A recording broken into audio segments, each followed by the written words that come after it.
नमस्कार, सत श्री अकाल, आदाब। मेरा नाम मनदीप पुनिया है और आप सुन रहे हैं पंजाबी रेडियो यूएस से। मैं एक बार फिर हाजिर हूँ नए बुलेटिन के साथ और शुरुआत करते हैं आज की मुख्य खबरों से। दिल्ली के पूर्व मुख्यमंत्री अरविंद केजरीवाल की राजनीतिक पदयात्रा के ऊपर बीजेपी के कार्यकर्ता ने हमला कर दिया। उसके बाद मुख्यमंत्री आतिशी मार्लिना ने कहा कि अगर शख्स के हाथ में वेपन होता तो कोई बड़ा हादसा हो सकता था। इसके अलावा अरविंद केजरीवाल लगातार दिल्ली के इलाकों में पैदल यात्रा कर रहे हैं और वहां पर जाकर वे बिजली और पानी फ्री देने की बात कह रहे हैं और कह रहे हैं कि अगर बीजेपी की सरकार दिल्ली में आई तो बिजली और पानी फ्री बंद कर देगी। फलस्तीन और इसराइल के बीच चल रहे युद्ध को रुकवाने के लिए अमेरिका अब कई तरह से हाथ पैर मार रहा है। अमेरिका के विदेश मंत्री एंटनी ब्लिंकन अब मिडल ईस्ट के देशों की यात्रा करके लंदन पहुंच गए हैं। वहां पर उन्होंने अरबियन कंट्रीज़ के विदेश मंत्रियों से मुलाकात की है और युद्ध को रोकने की बातों को लेकर अपना एजेंडा परस्यू किया है। पंजाब में धान की धीमी खरीद को लेकर आज संयुक्त किसान मोर्चा ने पंजाब भर में कई हाईवेज के ऊपर जाम लगाया। यह जाम 11 बजे से लेकर 3 बजे तक प्रभावी रहा और किसान नेताओं ने कहा कि बार बार मांग उठाए जाने के बाद भी धान की खरीद को सुचारू रूप से नहीं चलाया जा रहा। पंजाब विधानसभा बाई इलेक्शंस को लेकर आज नामांकन भरने की आखिरी तारीख थी। कुल 57 उम्मीदवारों ने अपना नामांकन दाखिल किया है और अब इलेक्शन कमीशन ऑफ इंडिया ने सुपरवाइजर नियुक्त कर दिए हैं। जिनके नॉमिनेशंस में कमियां पाई जाएगी उनके नॉमिनेशंस को खारिज कर दिया जाएगा और 13 नवंबर को पंजाब में वोटिंग होने जा रही है। मांस के एक टुकड़े को गाय का मांस बताकर कुछ युवकों ने एक मुस्लिम युवक की हरियाणा के चरखी दादरी में पीट पीट कर हत्या कर दी थी। अब लैब की रिपोर्ट आई है जिसमें वह मांस का टुकड़ा गाय का मांस नहीं पाया गया है। ये थी आज की मुख्य खबरें। अब करते हैं इन खबरों का विश्लेषण और शुरुआत करते हैं पहली खबर से। पहली खबर दिल्ली के पूर्व मुख्यमंत्री अरविंद केजरीवाल को लेकर है। आम आदमी पार्टी के सर्वे सर्वा और आजकल उनको पूर्व मुख्यमंत्री बोलना पड़ता है क्योंकि दिल्ली में अब आतिशी मार्लिना उनकी जगह मुख्यमंत्री बन गई हैं। लेकिन राजनीतिक यात्रा अरविंद केजरीवाल ने शुरू कर दी है और आम आदमी पार्टी के मुख्य चेहरे के तौर पर वह दिल्ली में पदयात्रा कर रहे हैं। इसी कड़ी में आज विकासपुरी में उनकी जब यात्रा पहुंची तो वहां पर एक बीजेपी के कार्यकर्ता ने उनके ऊपर हमला करने की कोशिश की, लेकिन उस हमले को नाकाम कर दिया गया। इसके बाद आम आदमी पार्टी के जितने भी नेता हैं सबके बयान आए और सबने कहा कि अगर उस आदमी के हाथ में वेपन होता तो आज बहुत बड़ी अनहोनी हो सकती थी। इवन जो दिल्ली की मुख्यमंत्री हैं आतिशी मार्लिना, उन्होंने भी इसको लेकर एक बयान जारी किया है। जो पद यात्रा चल रही है इसका मॉडल यही है कि अरविंद केजरीवाल जो मुख्य मार्ग हैं उनमें वो पैदल जाते हैं, उसके बाद एक जनसभा को वो संबोधित करते हैं। विकासपुरी में भी उन्होंने ऐसे ही किया, एक जनसभा को संबोधित किया। उसमें उन्होंने लोगों को बिजली का और पानी का हवाला दिया कि दिल्ली में फ्री दी जा रही है, शिक्षा की बात की, स्वास्थ्य की बात की और उन्होंने कहा कि जिन जिन राज्यों में बीजेपी की सरकार है, उन्होंने उत्तर प्रदेश का नाम लिया, राजस्थान का नाम लिया, उन्होंने बिहार का नाम लिया और कहा कि इन सब सूबों में देख लीजिए बिजली कितनी महंगी है। अगर दिल्ली में भी बीजेपी की सरकार बनी तो यहाँ पर भी जो फ्री बिजली लोगों को मिल रही है उसको ये ख़त्म कर देंगे। ये बात अरविंद केजरीवाल ने कही और अरविंद केजरीवाल बेसिकली जो उनका मुख्यमंत्री की चेयर छोड़ने का आइडिया था, लोगों के बीच जाने का आइडिया था, उनका यही आइडिया था क्योंकि उनके जब वो जेल में भेजे गए तो उनके ऊपर करप्शन के चार्जेस लगे। लोग बड़े मजाक में, राजनीतिक मजाक में ये कहने लग गए थे कि करप्शन ख़त्म करने के नाम पर शुरू हुई पार्टी के मुखिया को फाइनली करप्शन के आरोपों में ही जेल में जाना पड़ा। तो अब वो जनता के बीच, उन्होंने जब जेल से वो फाइनली जमानत मिली और रिहा हुए तो उन्होंने ये फैसला लिया कि मैं जो जनता की अदालत है उसमें जाके अपना मैंडेट लूंगा और उन्होंने सीएम की कुर्सी छोड़ दी थी। हालांकि जब उनकी गिरफ्तारी हुई तब बीजेपी की एक प्रमुख डिमांड थी कि अरविंद केजरीवाल को त्यागपत्र देना चाहिए, लेकिन उन्होंने त्यागपत्र जमानत होने के बाद दिया। और आतिशी मार्लिना आपको पता ही होगा कि अब नई सीएम है और दिल्ली में भी, झारखंड और महाराष्ट्र के विधानसभा चुनाव के बाद दिल्ली में भी चुनाव होने जा रहे हैं और अरविंद केजरीवाल ने दिल्ली के चुनाव की अभी से तैयारी शुरू कर दी और उसी के क्रम में ये सारा कुछ हो रहा है। अगली खबर की बात करें तो अगली खबर मिडल ईस्ट में जो अमेरिकन जो फॉरेन मिनिस्टर थे उनकी जो यात्रा थी उससे रिलेटेड है और उनकी जो ये यात्रा थी ये अब ख़त्म हो गई है। अब वे लंदन पहुंचे हैं और वहां पर उन्होंने जो मिडल ईस्ट के और अरब कंट्रीज के जो विदेश मंत्री हैं उनके साथ चर्चा की है कि कैसे इस युद्ध को ख़त्म किया जाए, क्योंकि हम सबको पता है कि अमेरिका के ऊपर भी ठीक ठाक प्रेशर है।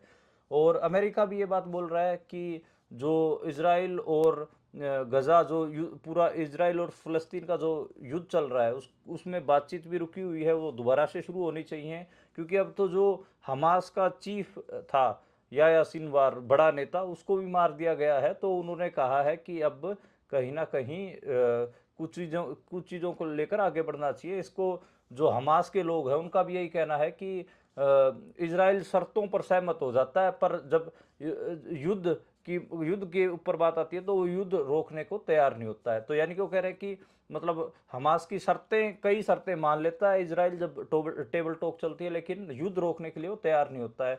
इसके अलावा कई और भी चीज़ें हुई। जो इजराइल की खुफिया एजेंसी मोसाद के प्रमुख हैं डेविड बर्निया, वो भी रविवार को दोहा पहुंचे। और इसके अलावा जो फजूर रहमान सिद्दीकी हैं, तो उन्होंने भी इसको लेकर कहा कि 1 साल से बातचीत चल रही है, कुछ भी नया नहीं है। और एक हिसाब से यह सिनवार की मौत के बाद जब ये बातचीत होगी तो उसमें देखते हैं कि उसमें क्या निकल कर आता है। तो और ये भी एक बात है कि हमास के ऊपर एक अलग तरीके का दबाव भी बनाया जा रहा है, क्योंकि उनके जो नेता थे उनको, उनकी मौत होने के बाद हमास को कमज़ोर भी माना जा रहा है। ये माना जा रहा है कि अगर हमास के जो मुख्य नेता थे याह्या सिनवार, उनकी मौत होगी तो अब हमास के पास कोई नया नेता नहीं है, उनके पास कोई मजबूत नेता नहीं है। इसलिए अगर अब युद्ध विराम की या कुछ शर्तें उनके ऊपर थोप दी जाए तो वो उस पूरे मामले को क्लिंच किया जा सकता है। लेकिन कई चीज़ें हैं, अमेरिका की जो भूमिका है इसको लेकर भी बहुत सारे सवाल खड़े हो रहे हैं। फजूर रहमान सिद्दीकी कहते हैं कि अमेरिका की बात है, उसकी घरेलू नीति और मुद्दे हैं, तो जो उसकी पोजीशन है उसके ऊपर प्रभाव पड़ रहा है। अमेरिका अपने लोगों को बताना चाहता है कि अब भी मध्य पूर्व में उसका वर्चस्व है, और वो ये भी जताना चाहता है कि अगर हमने संघर्ष को चलने दिया है तो हम विराम भी लगा सकते हैं। तो मतलब फजूर रहमान सिद्दीकी का एक मोटा मोटा जो आइडिया हो यही है कि अमेरिका ये दिखाने की कोशिश कर रहा है कि हम युद्ध को चलने भी दे सकते हैं, और युद्ध के ऊपर हम रोक भी लगवा सकते हैं, और जो मिडिल ईस्ट है उसमें उनका अभी भी वर्चस्व कायम है। इसके अलावा ये भी कहा है कि उनका अपना इंटरेस्ट भी है, जिसके कारण वो डर रहे हैं कहीं जो चीन और रूस है उस इलाके पे अपना प्रभाव ना बढ़ा लें। तो वो भी एक इंटरेस्ट उनके आगे हैं। और बाकी अमेरिका खुलेआम इजराइल की मदद कर रहा है, दूसरी तरफ विश्वास की कमी भी बढ़ रही है, और याह्या सिनवार की मौत को अमेरिका में सेलिब्रेट भी किया गया। ये सारी चीज़ें भी हैं। तो जो फजूर रहमान सिद्दीकी वो आगे भी ये भी कह रहे हैं कि इजराइल को ये लग रहा है कि उसका मिशन अब पूरा हो गया है, क्योंकि हमास के बड़े नेताओं की मौत हो गई है। लेकिन वहाँ भी प्रधानमंत्री बेंजामिन नेतन्याहू पर घरेलू दबाव है। सवाल उठ रहा है कि याह्या सिनवार की मौत के बाद उसका अब ऐसा क्या लक्ष्य बच गया है कि जो बंधक हैं वो अभी तक घर नहीं लौटे हैं, क्योंकि हम सबको पता है कि हमास ने इजराइल के लोगों को बंधक भी बना रखा है। और लोग, वहाँ के लोग ये भी पूछ रहे हैं कि अब आगे इस लड़ाई का क्या होगा, इस युद्ध का क्या होगा। तो मतलब बेंजामिन नेतन्याहू पे भी, जो इजराइल के प्रधानमंत्री, उनके ऊपर भी घरेलू दबाव है। जिस हिसाब से अमेरिका के ऊपर घरेलू दबाव है, ऐसे इजराइल के ऊपर भी है। इसलिए सारा कुछ चल रहा है। अब देखना होगा कि जो अरब कंट्रीज़ के जो विदेश मंत्री हैं वो एंटनी ब्लिंकन के साथ किस किस्म की टेबल टॉक में जाते हैं, उनका क्या स्टैंड है। तो पूरी दुनिया की ही नज़र कहीं ना कहीं जो इजराइल और फ़लस्तीन का युद्ध है इसके ऊपर टिकी हुई है। इसलिए मैं भी कोशिश करता हूँ कि अपने बुलेटिन में जितनी थोड़ी थोड़ी हो सके उतनी आपको अपडेट दे पाऊँ। अगली खबर की ओर बढ़ते हैं, और अगली खबर उत्तर प्रदेश से आई। उत्तर प्रदेश में जो वाराणसी में ज्ञानव्यापी मस्जिद थी, उसके उसके ऊपर जो हिंदू पक्ष दावा कर रहा है कि ये तो शिव जी का मंदिर रहा है, इसमें तो शिवलिंग है, उसको लेकर एक अलग से जो सर्वेक्षण करवाने की मांग हिंदू पक्ष की ओर से की गई थी, लेकिन उसकी याचिका को कोर्ट ने खारिज कर दिया है। हिंदू पक्ष कह रहा है कि जो सेंट्रल डोम है मस्जिद का, उसके 100 फीट नीचे शिवलिंग है, तो उसका भी करवाइए और सर्वे करवाइए। सर्वे पहले भी करवाया गया था, उसमें बहुत सारी चीज़ें निकल कर आई, जिसमें एक चीज़ ये है कि वहाँ पर मस्जिद ही थी, पहले मंदिर नहीं था। ऐसे बहुत, मतलब ये लीक होके आई है ये खबर, और इसको कहीं ना कहीं भरने के लिए दोबारा हिंदू जो एक पक्ष है वो बार बार अपने पक्ष को स्ट्रोंग करने के लिए, ताकि वहाँ मस्जिद के ऊपर मंदिर होने का दावा किया जा सके। क्योंकि आप सबको पता है कि एक आरएसएस का नारा भी था कि अयोध्या एक झांकी है, काशी मथुरा बाकी है, काशी मतलब वाराणसी। तो अयोध्या में हम सबको पता है कि बाबरी मस्जिद को गिरा के वहाँ पे राम मंदिर बन गया है। अब काशी विश्वनाथ में यानी कि वाराणसी में जो ज्ञानव्यापी मस्जिद है उसको गिराने की भी बहुत सारी साजिशें उस शहर में अब हो रही हैं। तो शायद क्या पता ज्ञानव्यापी मस्जिद को भी गिरा दिया जाए। और मथुरा में आप सबको पता है कि श्री कृष्ण की जन्मभूमि स्थान के साथ में जो मस्जिद लगती है उसको लेकर भी जो हिंदू संगठन है वो उसके खिलाफ भी आंदोलन करने की तैयारियां कर रहे हैं। तो ये एक नारा, जो पॉलिटिकल नारा था कि अयोध्या एक जाके काशी मथुरा बाकी है, वो अब ग्राउंड पे हमें होता हुआ दिख रहा है। और जो हिंदू पक्ष है वो इसको हवा भी दे रहा है। अगली खबर की ओर बढ़ते हैं और अगली खबर कहीं ना कहीं महाराष्ट्र से है। और महाराष्ट्र में विधानसभा चुनाव चल रहे हैं और उस इसी बीच जो बाबा सिद्दीकी का मर्डर का आपने बात सुनी होगी, उनके बेटे जिशान सिद्दीकी ने कांग्रेस छोड़ के एनसीपी ने जो अजीत पवार की गुट वाली जो एनसीपी है उसको ज्वाइन कर लिया है। और एनसीपी बीजेपी के साथ अलायंस में चुनाव भी लड़ रही है, आप सबको पता है। और जिशान सिद्दीकी को भी अब पार्टी ज्वाइन करने के बाद उनको भी वहाँ पर एमएलए की टिकट दी गई है। और उनको जो टिकट दी गई है वो जो जहाँ से उनके पिताजी बांद्रा ईस्ट से पहले चुनाव लड़ते रहे हैं और खुद जिशान सिद्दीकी भी वहाँ से ही चुनाव लड़ते रहे हैं, तो बांद्रा ईस्ट से उनको टिकट दी गई है। पहले वो बांद्रा ईस्ट से कांग्रेस की टिकट पे विधायक थे। अब देखते हैं कि अजीत पवार गुट के टिकट पर वो जीत पाते हैं या नहीं। और 12 अक्टूबर को बांद्रा के इलाके में बाबा सिद्दीकी की गोली मार के हत्या की गई थी और लॉरेंस बिश्नोई की गैंग ने उसका कहीं ना कहीं जिम्मा लिया था। एक खबर जो महाराष्ट्र से ही आई वो मिलिंद देवरा और जो सीएम रहे हैं, पूर्व सीएम उद्धव ठाकरे, उनके बेटे आदित्य ठाकरे के को लेकर है। मुंबई की वर्ली सीट है, वहाँ से जो उद्धव ठाकरे के बेटे हैं आदित्य ठाकरे, वो चुनाव लड़ेंगे शिवसेना से।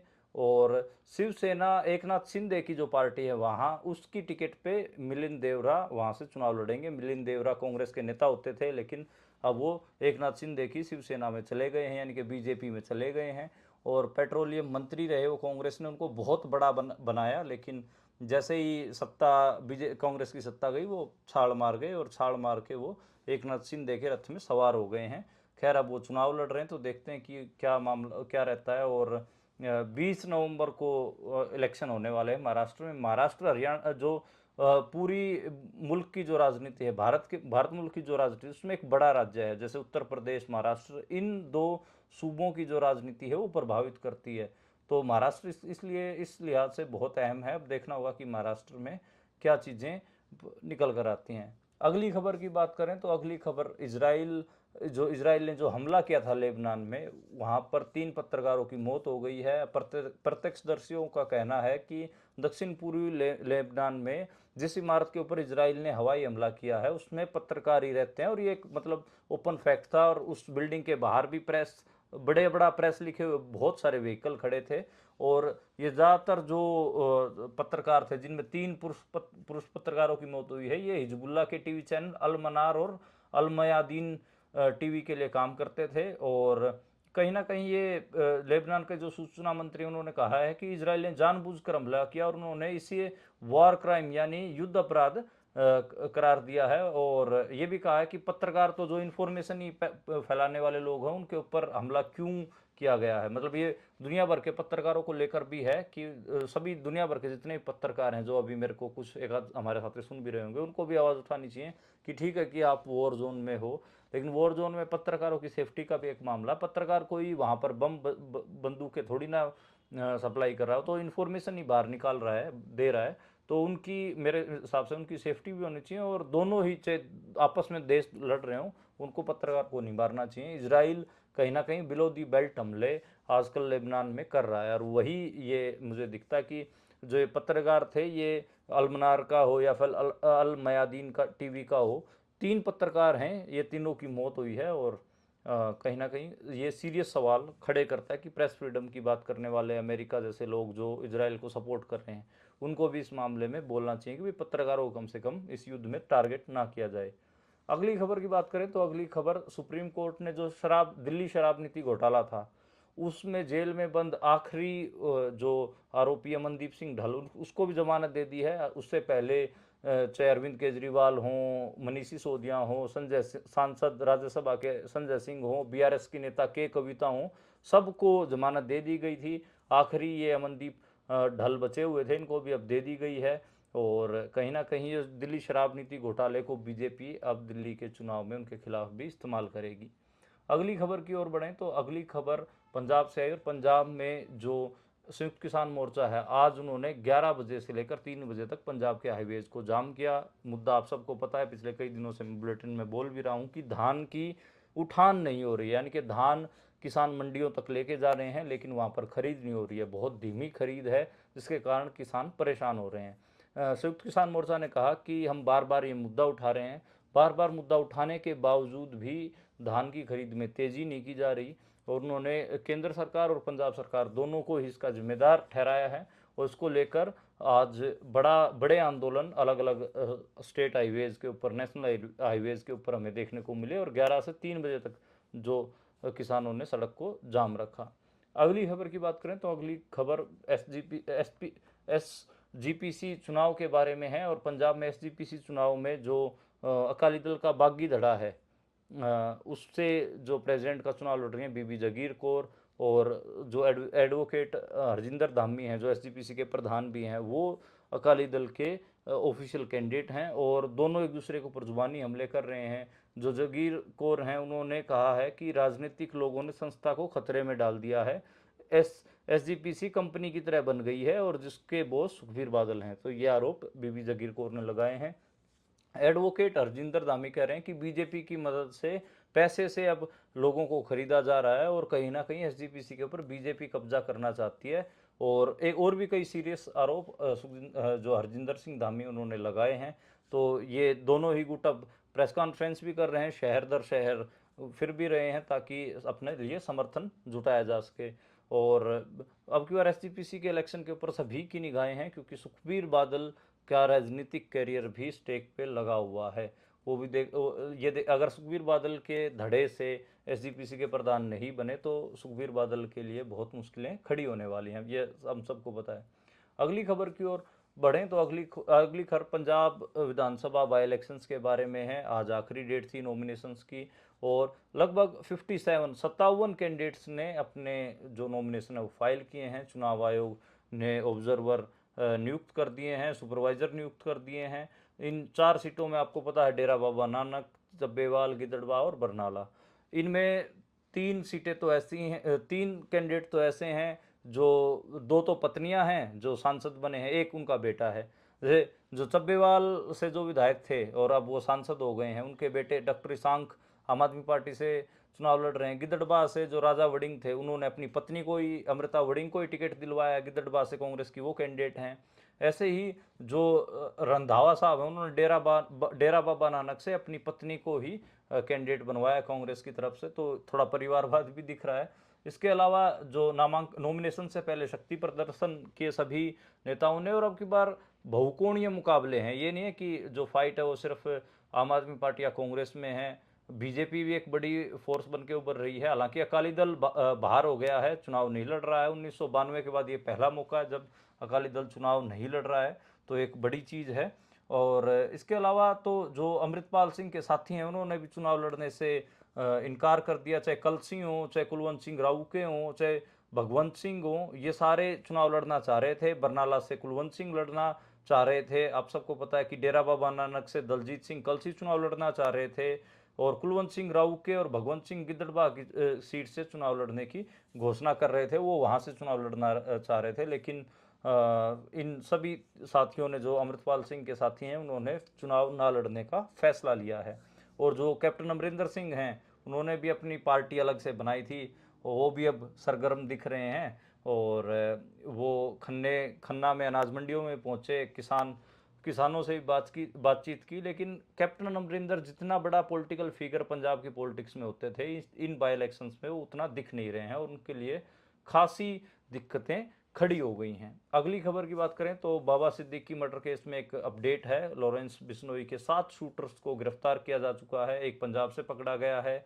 ये जो आज जो शूटर पकड़ा गया पंजाब से, उससे ये भी पता चला कि हरियाणा के एक पूर्व विधायक के भतीजे को मारने की साजिश लॉरेंस बिश्नोई गैंग कर रही थी। यानी कि हरियाणा में भी एक बड़ी वारदात करना लॉरेंस बिश्नोई गैंग करना चाह रही थी। अगली खबर की ओर बढ़ें तो अगली खबर भी हरियाणा से ही है। हरियाणा में मैंने आपको अपने पुराने बुलेटिन में एक बार बताया था कि एक मुस्लिम व्यक्ति की चरखी दादरी में पीट पीट कर हत्या कर दी गई थी और ये कहा था कि ये गाय का मांस खा रहा था। उस गाय के मांस की अब लैब रिपोर्ट आ गई है, वह गाय का मांस नहीं था। तथाकथित गाय का मांस जो जिसकी वजह से उस मुस्लिम युवक को मार दिया गया, पीट पीट कर जान से मार दिया गया, अब वो लैब रिपोर्ट में पाया गया कि वो तो बकरे का मांस था। और जो उसके आरोपी थे उनको, हालांकि 7 आरोपी पकड़े जा चुके हैं, टोटल 15 हैं और 8 लोग उसमें गिरफ्त से बाहर हैं पुलिस की। खूब किरकिरी हुई थी हरियाणा सरकार की। और मोब लिंचिंग की घटनाएं आप देखेंगे जो 2014 के बाद बढ़ी हैं, वो इसी किस्म की हैं। आप यूपी की उस घटना को याद करिए, दादरी की घटना थी जिसमें अखलाक को इसलिए मार दिया गया कि उसके फ्रिज में जो मांस है वो गाय का मांस है, लेकिन जब उसको लैब रिपोर्ट आई तो वो बकरे का मांस निकला, गाय का मांस नहीं था। सेम बात यही निकली है। तो गाय के नाम पर मुस्लिम्स की मोब लिंचिंग बहुत सारी देखी जा रही हैं और इसको लेकर एक सीरियस कंसर्न इंडिया में है। बहुत जो लोग हैं, जो सेकुलर किस्म के लोग हैं, वो लगातार कह रहे हैं कि मुसलमानों के ऊपर जो हमले हो रहे हैं गाय के नाम पर, वो नहीं होने चाहिए।